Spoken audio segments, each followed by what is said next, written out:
That's just not.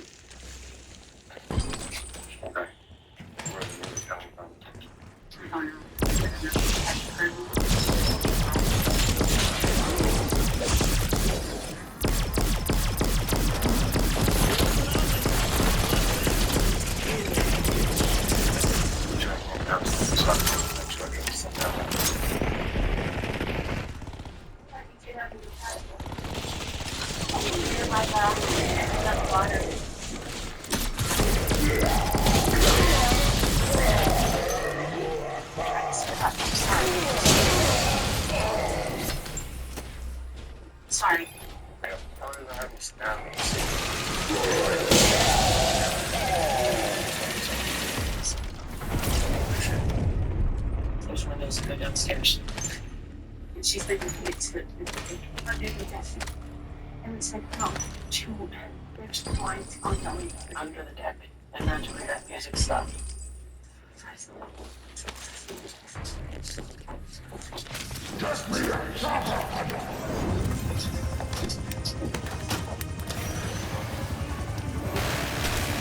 Access to this deck. On the side, that's the paper for open. And that's like, just like,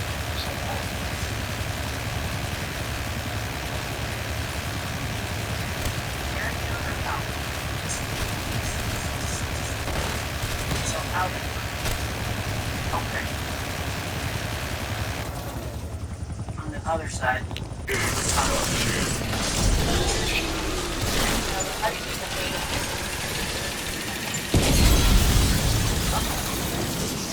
You're flaky. I won't care. Oh, the kids are at the park. I'm so sorry. Like a cat.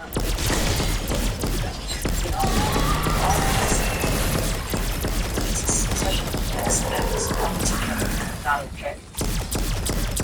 It's downstairs. Come here.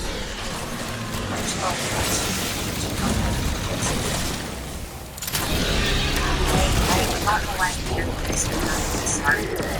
Yes, they were. When you go to the park, they're over there. The other stuff. Right, like,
we heard a kid crying 6 seconds ago.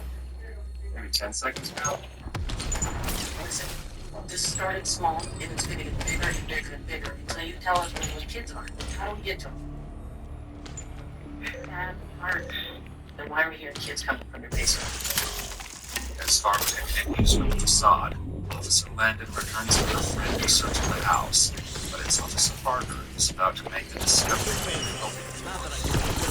Get ready for evil person, evil person, featuring music in your own favorite pop artists from Magic and Dark Universe. The second person who knows where to the which is awesome.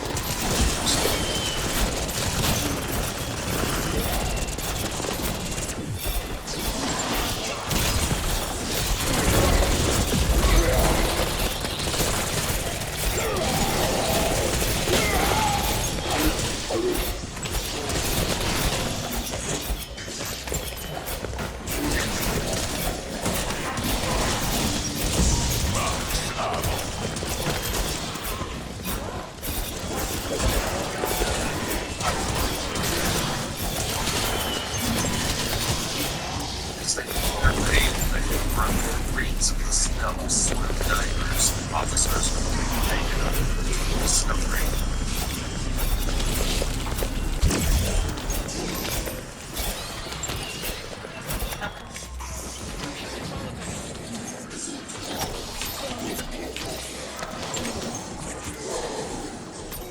Why are you finding all these kids out?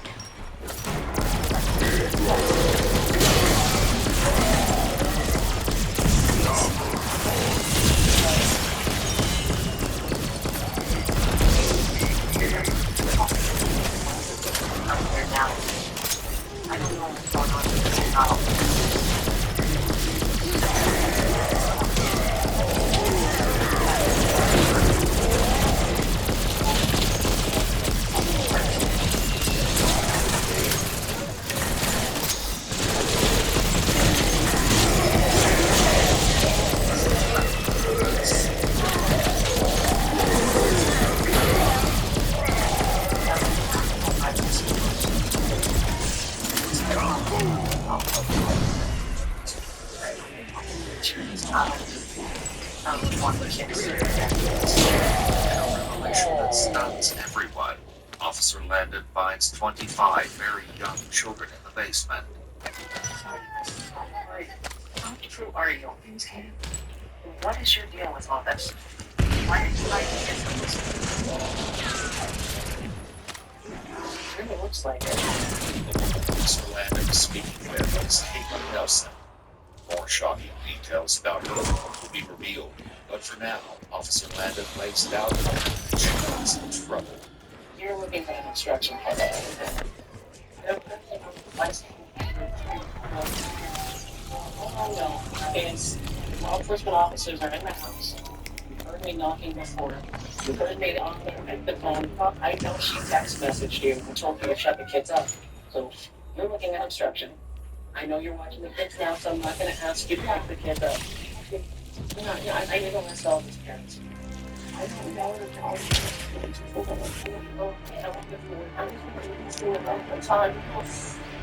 So how long?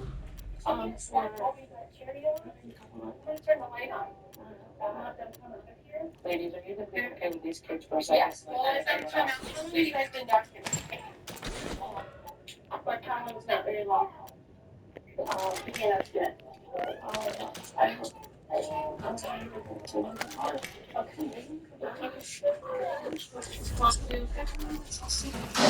He claims they were hidden for maybe an hour. A later affidavit for Christina and Chrissy Stronger states that Carla told them to take all of the children inside to the basement earlier that day. While it's unclear how long the children were down there, it seems to have been an hour. It appears that all of the kids have been dropped from the first step and influence the license conditions provided by police. Officers now focus on bringing back the children and their families. All of these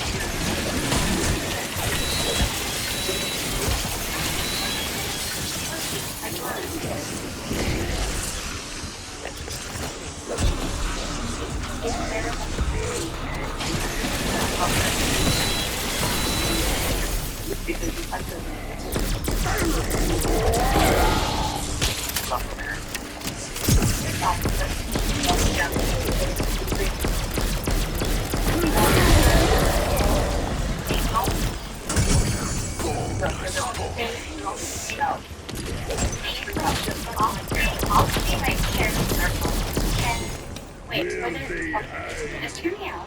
I get how you feel. Just look. These three ladies can take care of both of guys tonight. Sit right there. See? Officer Landon is not in negotiation. It comes better than purpose. Why are we here?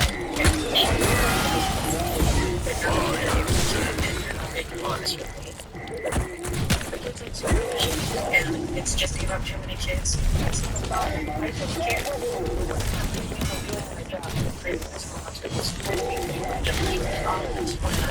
Okay, I did all of that, and I'm guilty of all of it. Just go. These people pretty financial advantages. Unaware that Robin was Goldman enjoying VIP treatment because I already match of retirement affiliation. Once they discover their privileges are no longer exclusive, the pressure reality of the partnership is way.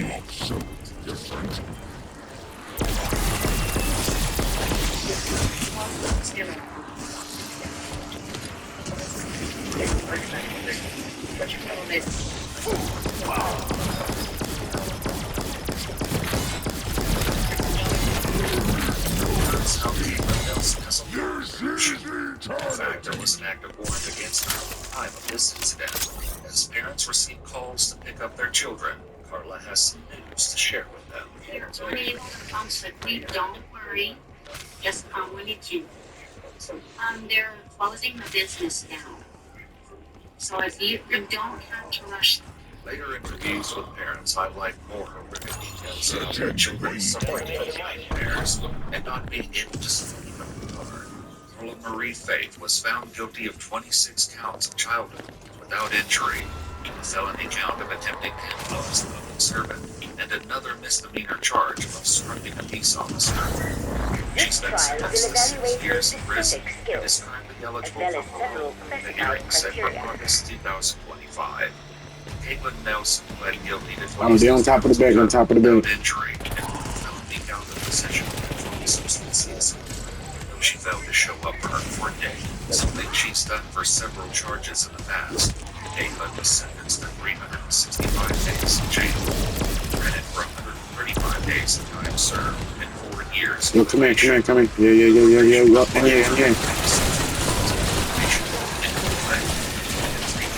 Jojo, we could do the money glitch right in here, yo.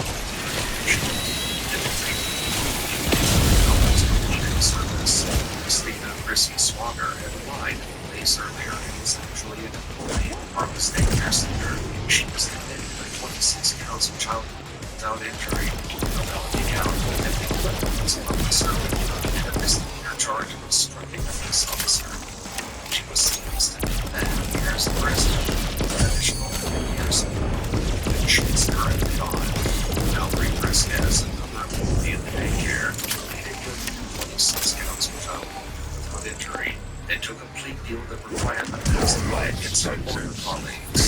She received a 2-year deferred sentence in March 2021 and she March 2023. All charges dismissed. It's payday. We can make ships free. Even the big stuff should have been.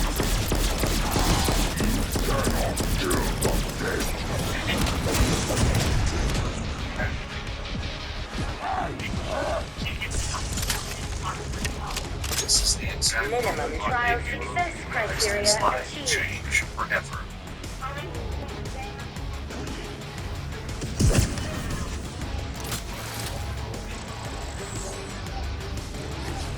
Not awful. Not great. I am describing your reward. Yo, come on top of the bank, bro. 1st, 2017, when dispatch in the small town of Indian Iowa received a frantic 911 call from the warning. It was making clear that something was wrong. What transpired resulted in a truly shocking and controversial case. A series of episodes that were being shared. Investigation is this case.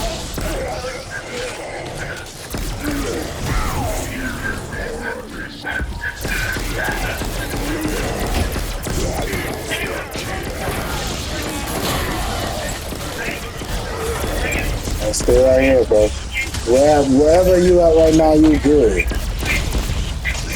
We could do that shit until level 100, bro.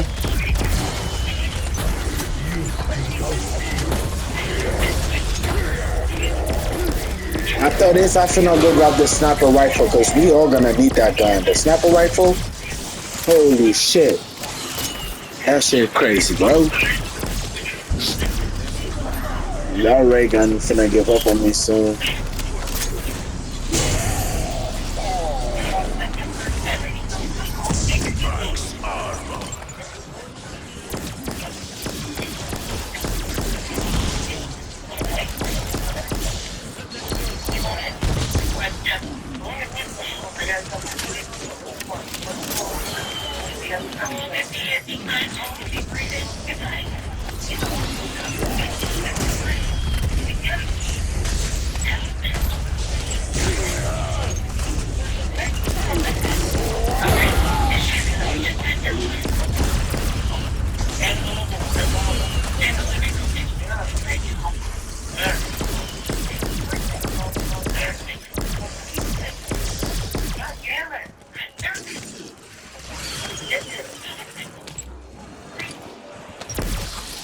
The dispatcher can only be made aware that were officers was identified at 870 King Street.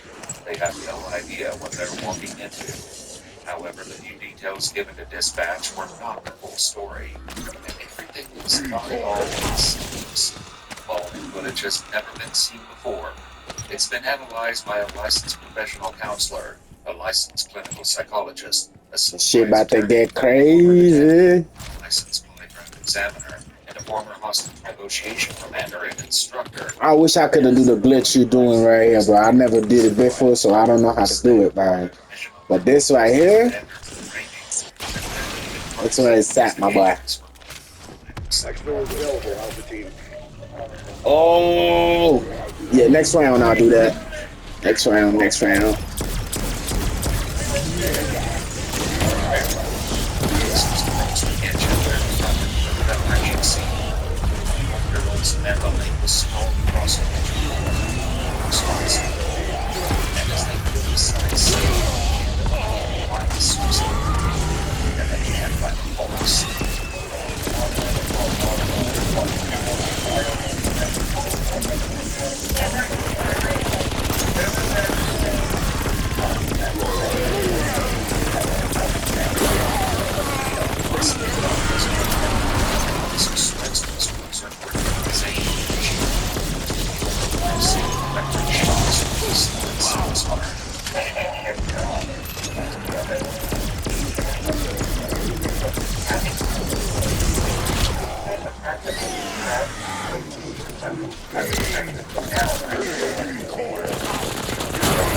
Hey, I'm about to go upgrade. Ah, shit. Whoa. I'm about to get the sniper.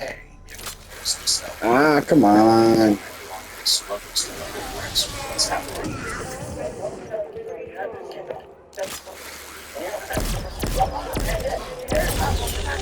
Hey, bro, if you want that cluster, come grab it, yo. Yo, Butchisa, come grab this. I didn't understand. I do. No, you don't. Relax. I'm gonna talk to you, okay? Right now.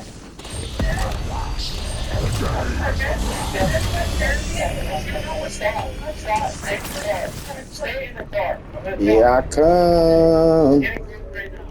Here I come. Medical staff.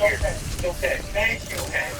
As Fontaine gives orders and pieces of information, he supports the rest of the merge. What started as a night out led to an alcoholic and staff. I'm like, did I like work on it? It's like, I hear it, this never going to go nowhere, but it's good. Like, what the hell? It's so hard to estimate. She just had something. Yes. That's it. Clear things Fontaine been able to share over the 911 call is this.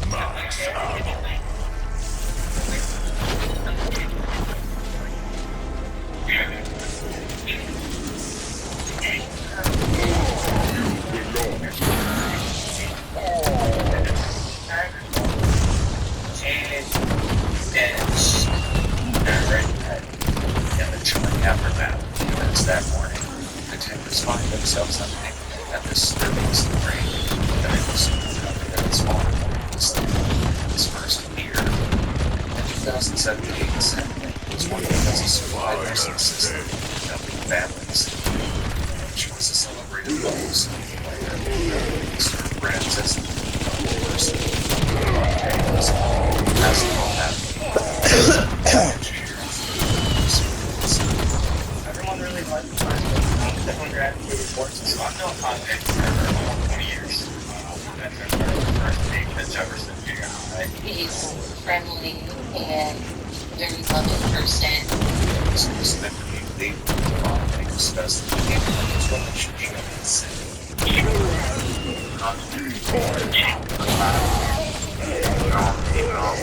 no one expected that a couple so qualified would end up in such a dark and terrifying situation. As first responders worked to save Sam's life, police came back to the station to answer a few questions. That was just right. Protocol. He was the only one on scene. Once he's had a few moments above to catch his breath, his behavior is curious to say the least. However, this could be the fact he was been assured okay, and the first responders are doing everything in their power to save her. His behavior comes off as disturbing.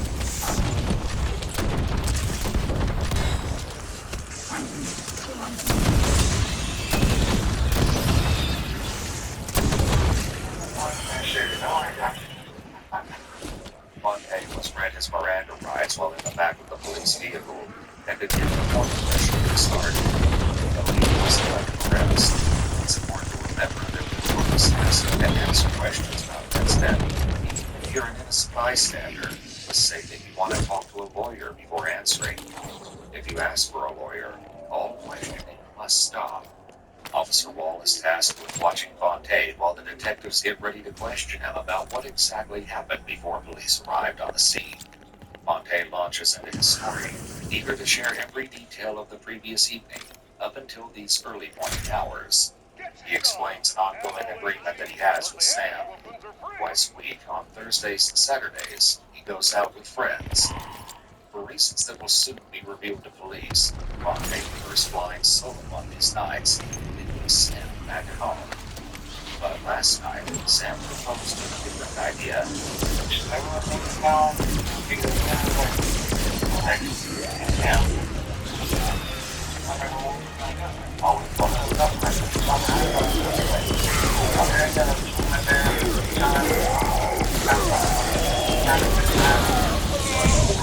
Their plans take a turn when Fontaine gets a phone call from his friend, Ricky, reminded him that joining him and other friends involved is to impress the Christmas and sweatpants to head out to one of Fontaine's favorite haunts, a local bar on Easy Street. By all accounts, the outing had a great start. Fontaine's sister spoke to us in an interview about that night. I remember seeing them the night before. They had taken pictures and stuff, and they just were having a good time. As the night progressed, campers from Easy Street had to glimpse of the ups and downs that evening. Every periods of distinction in this business, Sam Fontaine used to gather rules. It's not a terrible specific incident in the string supplies that Fontaine and Sam. Or it was the main points of contention. A conversation between Fontaine and Sam, and the chain happened in the bar. And his friend Ricky elaborates in our interview. That made a difference. It's very fun to try this. And I kind of continued.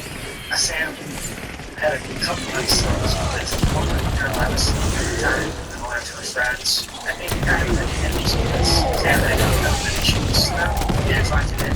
And we were just all having, casual conversations. And she kind of said it around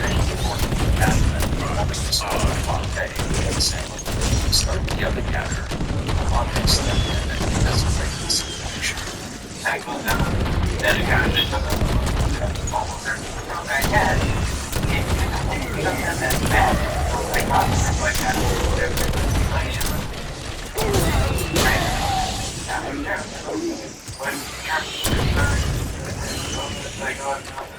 She has her hand, he is the this incident may not have been the real problem at all. It's simply the evening Sam had at the bar for a short time. map with her sights set on Fontaine. In our exclusive interview with Fontaine, he explains what happened.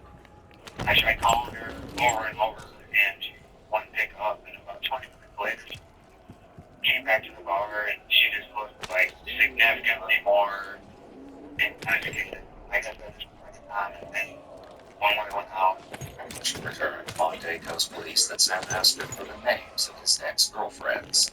Now, the first time that you really want to know that question, I mean, like, I ain't got nothing. Like, you're drunk, and you might just do that. You're going to buy something. You're just home. Oh, I have to be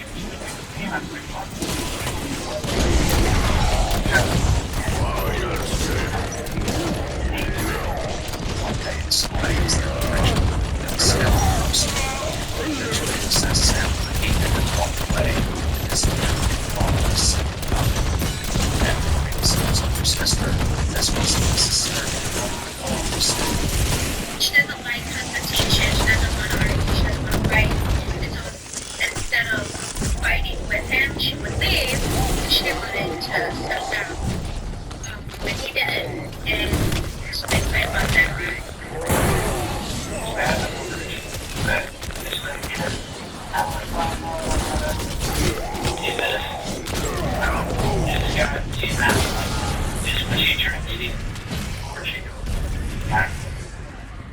She left and then came back in like 20 minutes. and never confirmed the events that night. Police researched information on a cell phone, information suggesting a slight events. But for now, he shares more context about his relationship with Sam. She keeps acting after she like I thought she kept too much talk about like she keeps back trying to be she keeps back trying to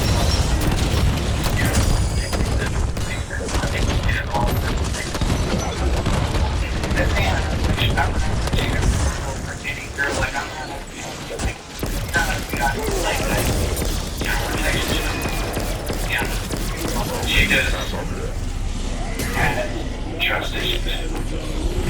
He has not created a mismatch with Sam. Stop, kid.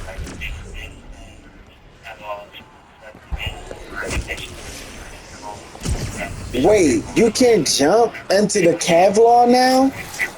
That shit just teleported my ass. What the fuck? Comments and upon his relationship lately. In the beginning, I was extremely happy for Fontaine. I could see the happiness in his face. I'd say about a month or so before the incident, he did voice some concern and was thinking about breaking up with Sam. Fontaine wasn't ready to throw them out just yet, so he did his best to keep the peace. So she left the first time because she found out that you're Next one, you're ready to go. then she came back out of nowhere, came to the bar with her. Hey, we cannot be in the open, yo, or it's gonna be game over, bro. We gotta be in that spot, man. I'm telling y'all right now, man, it's not gonna look good. Fuck. It's not gonna look good, yo. It's not gonna look good. Fuck, now I wish I had my fucking, that's some bullshit, man. I ain't got no plates. That's some bullshit, man.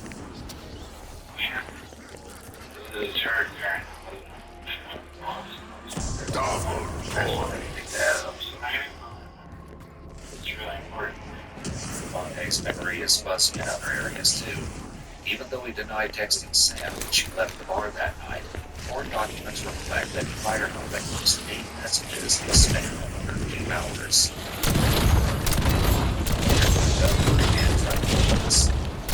You're such a hypocrite. You think I didn't hear about you from your 6 friends? Grow up, it was before us. Don't you ever think away. What if I do this? Supplements, that's got 2 minutes. But that was girl in my face talking how she did. That's when she was back in there. So never responds to Fontane's messages. The two eventually reconnect. Around 2 a.m., Omar shuts his doors. Get back on her. And it's during that report that reaches fever pitch. Allegedly, Fontane's past relationships. You lose. Extra window closed. Screams at the like this. Like that. Like that. Like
Even as police ask things that make the average person anxious or responds with a pure fluency.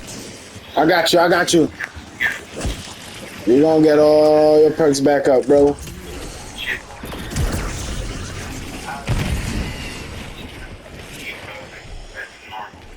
Shit, I don't need play. In addition to the scratches police observed in his face, police find similar marks on Fontane's chest and police against his neck. yeah. She got to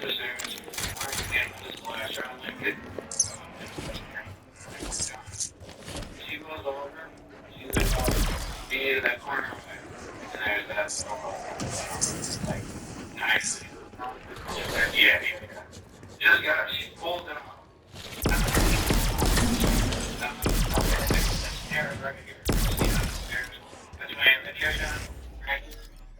Oh man, that was good, man.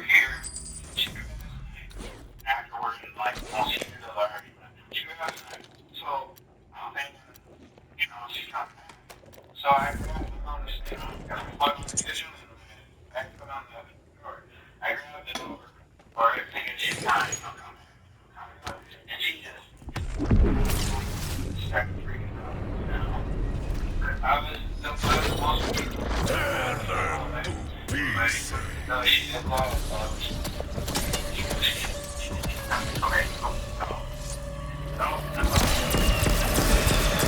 Fontane's reacted. The officer also runs into something directed without saying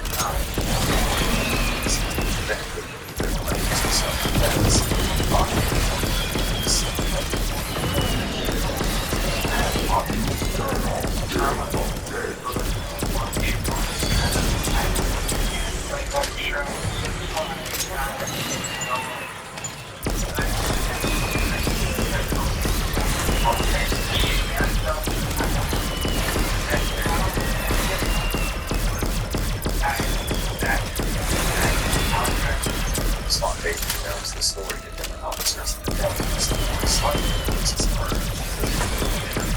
Check for Sam's pulse. She is on. Yeah. As far as I know, I played that I didn't really see her. I didn't really. He told her that one of the officers told us that she was okay. And then the EMS that was transporting her. She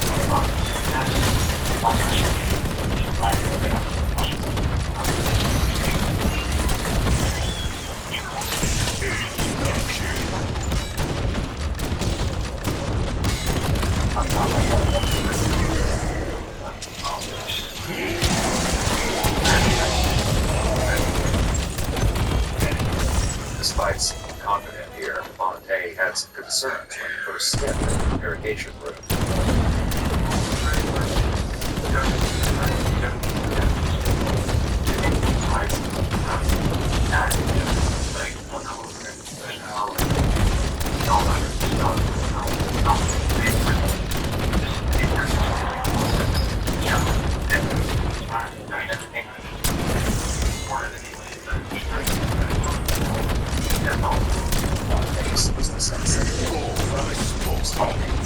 Stop short of asking for a point. Only small steps out. That's why I might be there. Fontaine.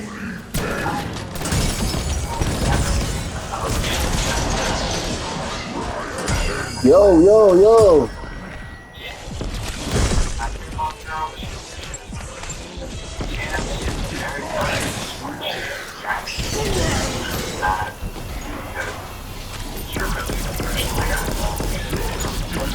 What in the motherfucking world, bro? What was that? Where's dude? Oh, we won't be able to stay here with our dude in here with that thing, bro. And it's a death trap, bro. And I'm not staying in here, bro. That's a fucking death trap.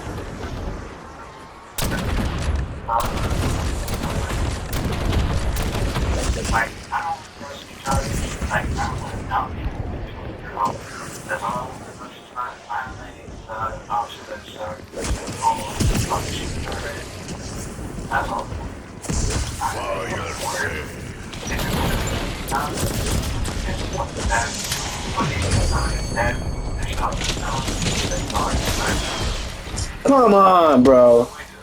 Come on. Oh, my fucking perk, bro. Like, come on, G. Oh, my fucking God, bro. Come on, bro. That shit don't make no motherfucking sense, like that. No motherfucking sense, bro. Deposition of Sam's ex-boyfriend would reveal an incident. I ain't doing that shit. No more, bro. In his statement, Sam was looking for describes an argument between himself and Sam that ended in her reaching for another. And just the fight ended when he took the weapon away from her before she could harm him. The similarities are hard to ignore. 2 fights, 2 different boyfriends, 2 knives. But as Fontaine's grandmother is an exclusive, Sam's past relationship may have been influenced by this type of behavior. Here he makes a claim about Sam and her ex. No, he's not talking about Fontaine, but rather the same ex-boyfriend who gave a deposition about Sam reaching for a knife during an argument. They fought and actually fought physically, and evidently it was physically the point that he would hit her. If these allegations are true, Sam may have felt that her argument with Fontaine would also turn physical, leading her to grab a weapon, perhaps in self-defense. But this case is clear cut. Sam was diagnosed first with borderline personality disorder, and then later with bipolar disorder. She reportedly told a hospital staff member, "I feel every day, and no one will help me."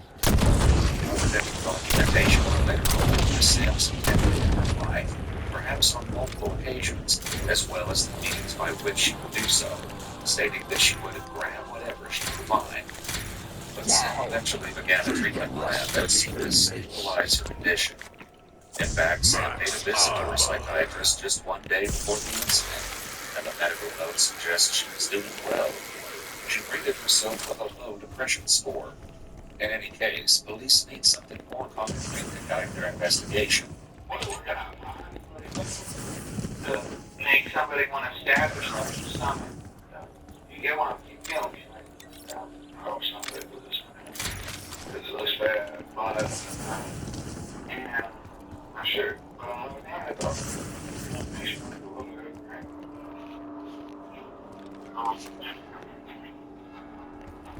I'm going to take care of it. Yeah, whatever the people that do that. I know that she has a little hungry, but not like that. You just switch that head sometimes, and she's like, isn't that you? Like, oh, yeah, all that kind of stuff.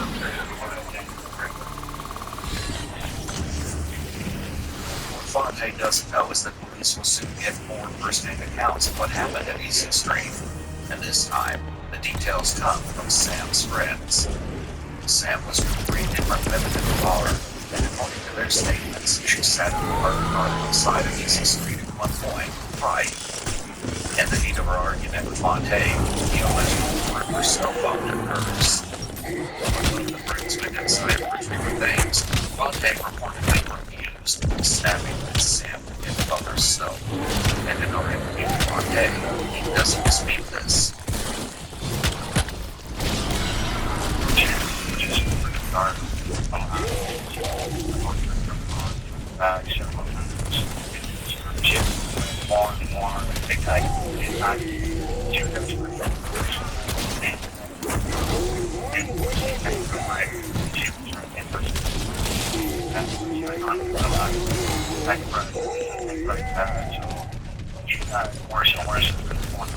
And as the bar appeared closely, friends said they offered Sam a ride for a potentially life-changing moment she considered leaving with them.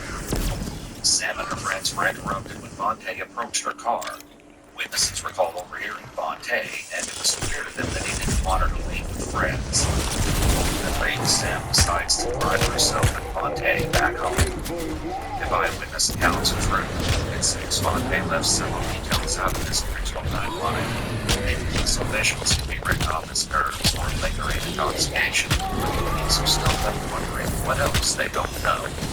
Simply surprising piece of evidence from Fonte's phone. The detectives from earlier return once again, this time to reveal the shocking thing that came from Fonte. Nothing to even know about this case on its head. But this is just the first one. This is in this case. It's just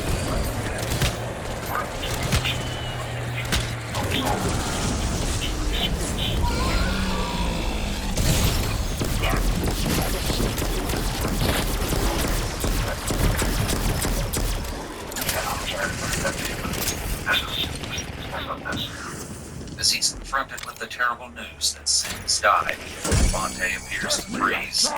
He's been highly animated until this moment. It could be the shock of loss, but his response seems to be an example of confident overload. Could be a process of what he had standing now making basic charges. He's clearly relaying.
Monte had calmed down considerably. This is significant because typically a guilty person would likely be panicked, knowing that the victim is still alive to tell the true story. However, once he's told she's dead, he lost it again. Ultimately, in the news of Sam's death, we could now be realizing just how serious the consequences could be.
This would be a good time to let Monte take a break and go out for a cigarette.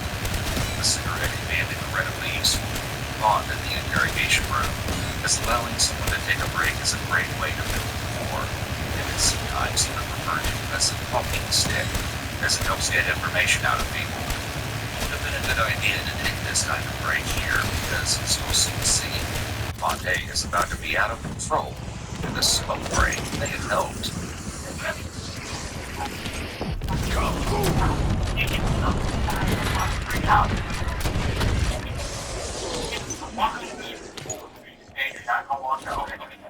Monte is told he's now being detained, which is an indication that he's in custody as he's not being allowed to leave.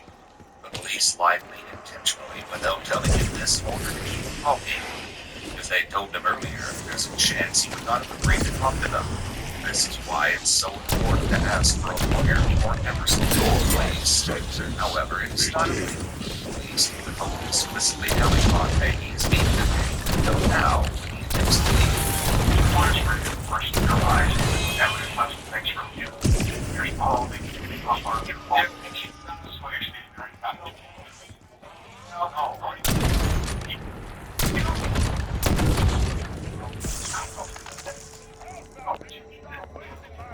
Extractions available in your AO.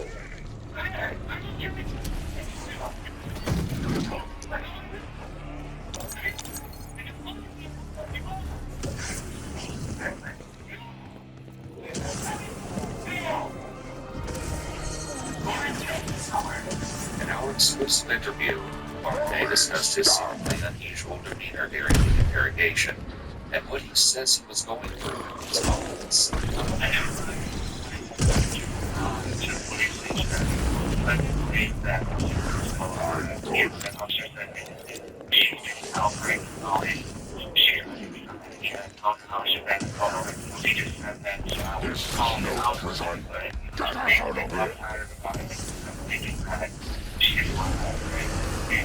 Chopper inbound for extraction. Get to the LZ. LZ is hot, LZ is hot. Clean house down there.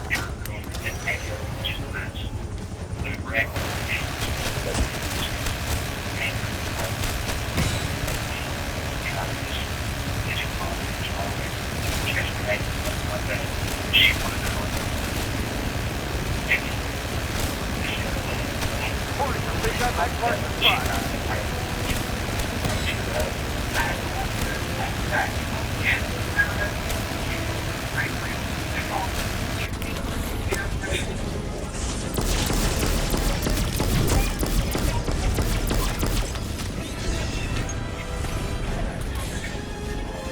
His first responders exhausted all efforts to save Sleep that morning. 30 seconds, Alpha. Reality. Good Good looking LT. Get ready to board. GG's, everybody. We're out of here. Copy. That's what I want. Motherfucking GG's, yes, baby. Yeah, that is that shit. Providing sales, already received most of the minutes. They were still in at the heartbeat. It's 2:32 a.m. First responders called her time of death. Spoke with Sam's older sister Nancy, and she shared her memories of Sam before this heartbreaking moment. Sarah was my younger sister, but she was always bigger and smarter than me. She was something else. She cared especially. She cared for other people. The house slipped away. A strange exchange was taking place on the front porch. Fontaine was in total hysterics outside the home, and one officer's body cam captured an alarming scene. What is the hint at what may have happened early that morning? Oh my god. Dude, you stab me on the stomach. Oh my god, dude. I caused that so long ago. And there's still let's stab me. Smash in the face. Charlie, I'll tell you.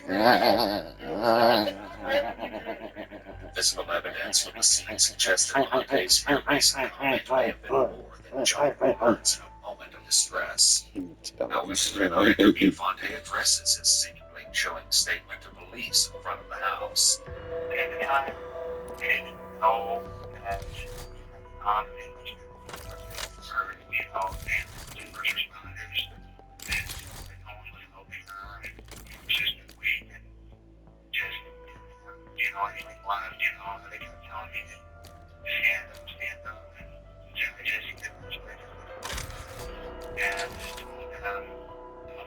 you're supposed to say and, you know, try and relax and they didn't say that because I heard anyone or did anything that told me like different emotions and it just come like that. Like, what is trying to what like you have something like that and you go and you go try to like stand up and relax. The toxicology report showed that Sam had a blood alcohol level of 0.22, as well as Xanax, Prozac, marijuana, benzodiazepine, and cocaine in her system. Drinking alcohol while taking certain medication can be very dangerous. Xanax and Prozac are nervous system depressants. When combined with alcohol, Xanax can greatly increase the chances of severe impairments, including sedation, blackouts, and even seizures. It also causes the person to become out of control and display anxiety, depression, mood swings, or aggression. When Xanax is mixed with alcohol, it also takes a lot less alcohol for the person to get intoxicated. Additionally, alcohol interferes with the effectiveness of antidepressant medications. So if